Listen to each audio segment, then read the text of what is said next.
All right, Democrats on the mainstream media in full attack mode this week, despite White House denials of reports claiming the president leaked intel to Russia and asked Comey to stop investigating General Michael Flynn and everything like that. So how are the American people, for the most part, reacting to the constant undermining of President Trump's agenda and the administration? Here to weigh in, like he does every single day, radio talk show host right across the street, the Wilkow Report, Andrew Wilkow from Sirius XM.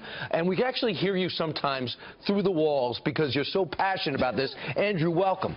Thank you. Thank you for having me. When you open up the phones, yeah, and we're hearing about impeachment and everything that I just mentioned, what are the people saying to you? When you do talk radio, you're a guest on my program. You know how this works. We do all the research. We bring all the information, all the facts.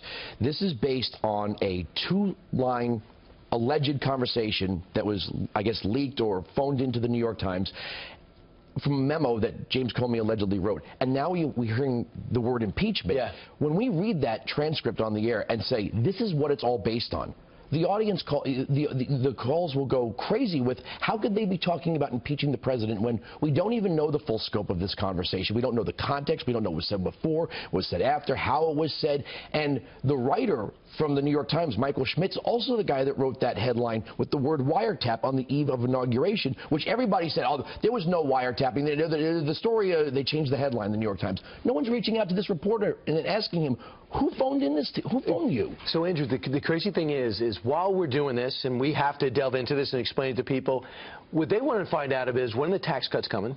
They will actually want to find out what's the deal with the border wall. You know, how have we cracked down on illegal immigration? And they actually want to get maybe into that infrastructure plan that both sides could work on. There's a frustration. Yeah, I mean, if you look at that big red chunk of the map, the electoral map that gave Trump the victory, you look at the things they were voting on, you look at the things he was running on, you're even seeing Republicans who are hemming and hawing on tax cuts, building the border wall.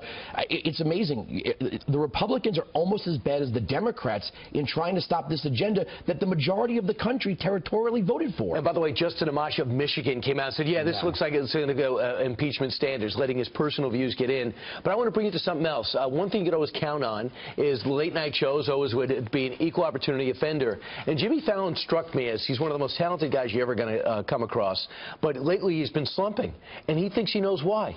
Because he was too nice to Donald Trump. He says this, they have a right to be mad, meaning his audience. If I let anyone down, it hurt my feelings that they didn't like it. I got it. I didn't do it to humanize Trump. I almost did it to minimize him. I didn't think it would be a compliment. He did the thing we all want him to do, and that was he had fun with him. Trump had fun with Fallon, and he let him touch his hair, and it was a great appearance. He's apologizing for that. You know, guys like Carson, Leno, the greats, they all mocked politics, but they mocked it evenly and without hatred.